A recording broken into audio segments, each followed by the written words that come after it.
Maayong adlaw mga ka-wonder. Hope you all have a beautiful day.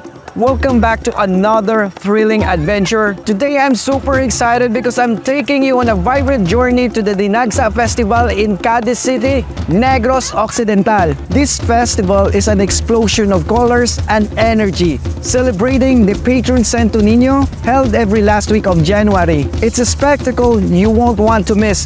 Prepare to delve into the vibrant atmosphere of the Dinagsa Festival, a dazzling showcase of culture and community spirit.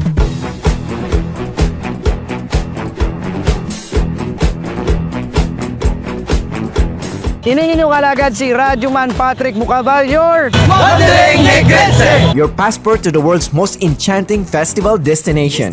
Join me in this episode as we explore the magic of the Dinagsa Festival, where people joyfully smear each other with colorful paints, the dynamic and lively atmosphere of street party, and every movement of the dancers tells a story, and every smile ignites the spirit of unity. Okay, so quick pause lang ni mga ka-wonder na gusto ko lang i-introduce sa inyo ang isa ka food supplement kung hindi nga amulig sa akon.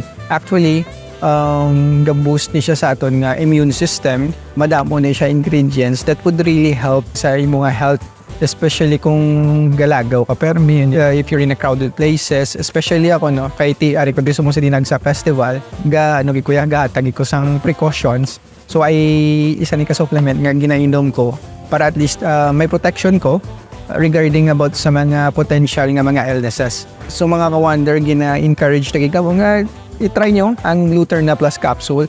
Kag sanambal ko na sa mga nagligad na mga videos nga wala man may madula sa imo kundi maganar ka pa kag ang imo health, maboost pang imo nga immune system.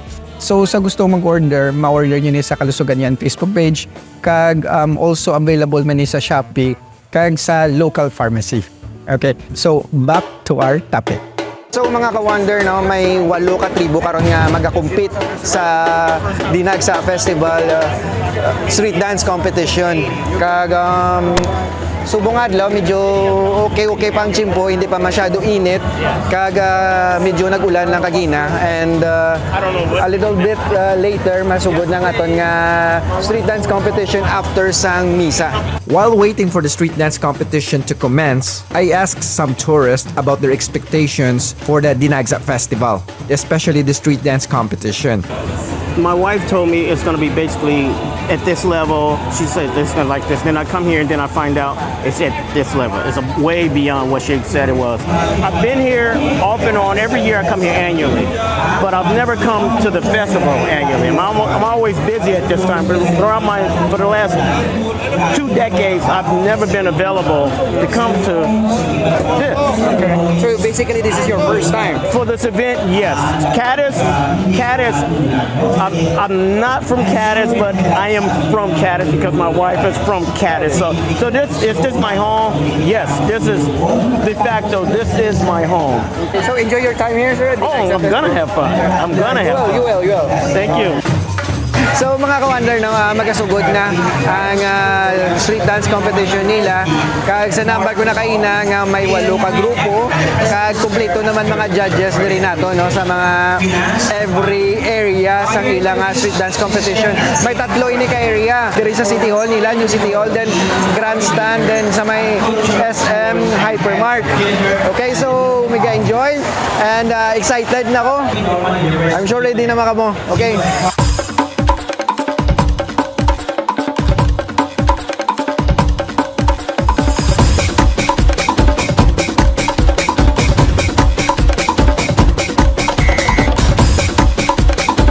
The dance narrative of the Dinagsa Festival recounts the conversion of the natives to Christianity, marked by the introduction of Santo Niño and the raids of Moro pirates.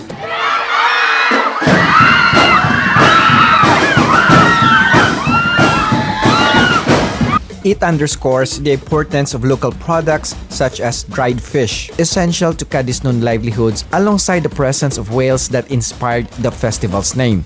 The festival's dance narratives pay tribute to the conversion of indigenous communities to Christianity, symbolized by Santo Niño de Cadiz. This religious icon promotes unity and spiritual connection among community members, highlighting the enduring faith and cultural traditions of the Cadiznon people.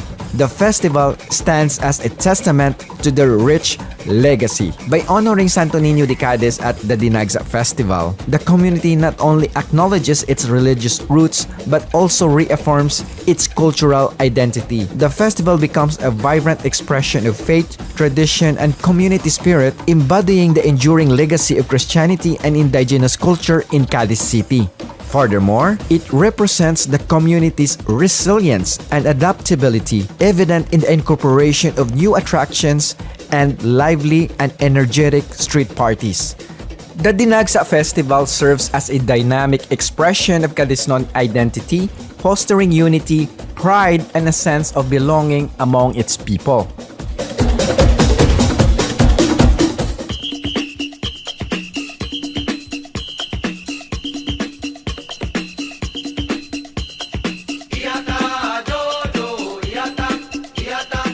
Mga ka-wonder, no, isa sa highlights din nila sa Dinagsa Festival is ang lamhitanay sa dalan.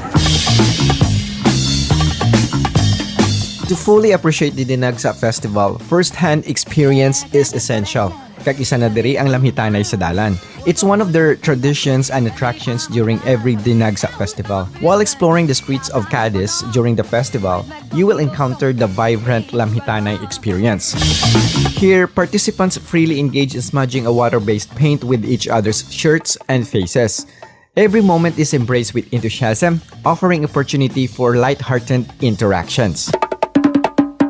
Bilis Cadiz, Union Cadiznon, avance, entrance!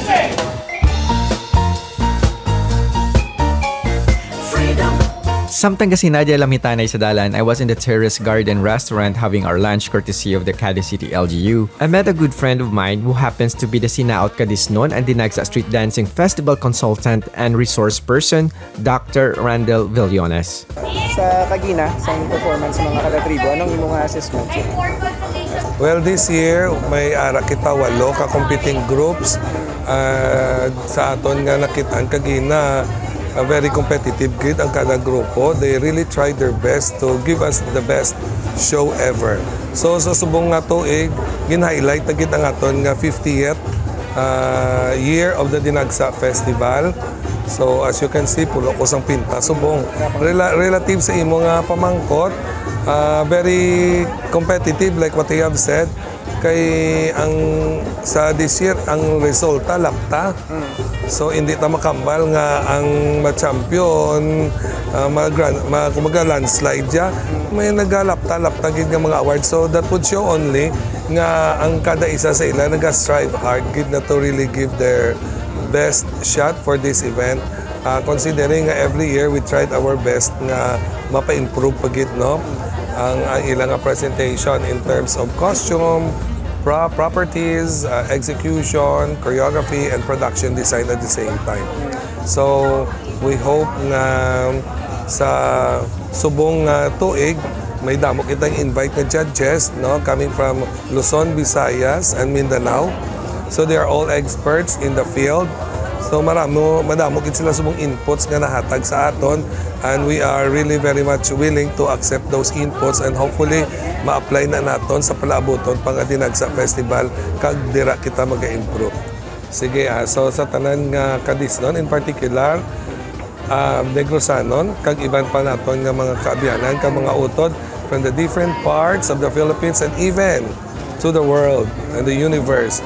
Welcome ka muna ako sa subong pa lang sa palaabuton nga kung 50th ang Dinagsa Festival, magiging 51st Dinagsa Festival na next year.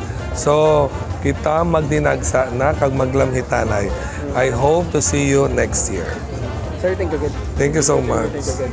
you good. Before we joined the street party, Cadiz City Mayor Salvador Escalante Jr. took the time to address the media, informing us that the festival had been successful for 2 accelerating weeks. Despite the expenditure on the event, they anticipate that it will boost the local economy with an expected income of around 500 to 700 million. Also, he added that even with the magnitude of the event, there were no major crimes or incidents. testament to the solidarity and vigilance of the community. One of its iconic events in the Dinagsa Festival is their energetic street party. The streets of Cadiz transform into a bustling carnival of sights and sounds, with music reverberating from every corner and walking canvas of people who happens to indulge in lamhitanay sa dalan. The energy continues to surge until the evening, fueled by the excitement of a plethora of delectable treats and refreshing beverages. Street parties sa Cadiz during the Dinagsa Festival has become the tradition that brings together people of all ages and backgrounds to revel in the joy of life and the spirit of togetherness.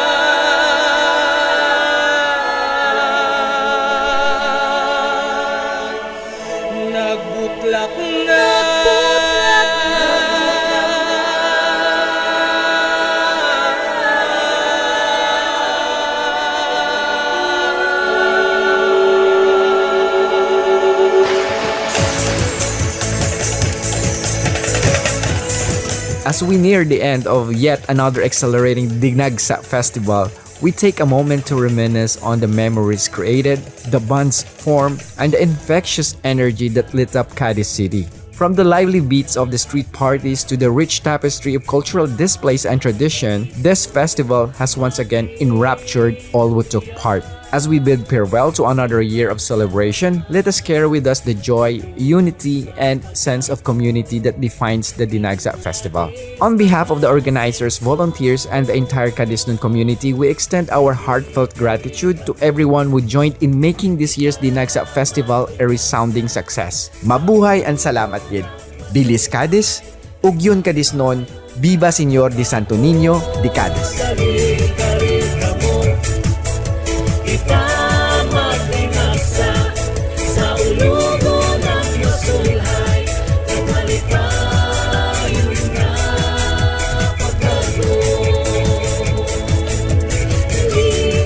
Well, that wraps up our adventure at Dinagsa Festival. From the colorful tradition to the warm hospitality, it's an experience unlike any other. Until we embark on our next adventure together, remember to nurture curiosity and continue exploring the rich tapestry of cultures that surround us. Kahit mga ka-wonder, gaulan man, hasta ini karon sa gabi. The festivities continue with an energetic street party where laughter and music echo through the vibrant streets of Cadiz City.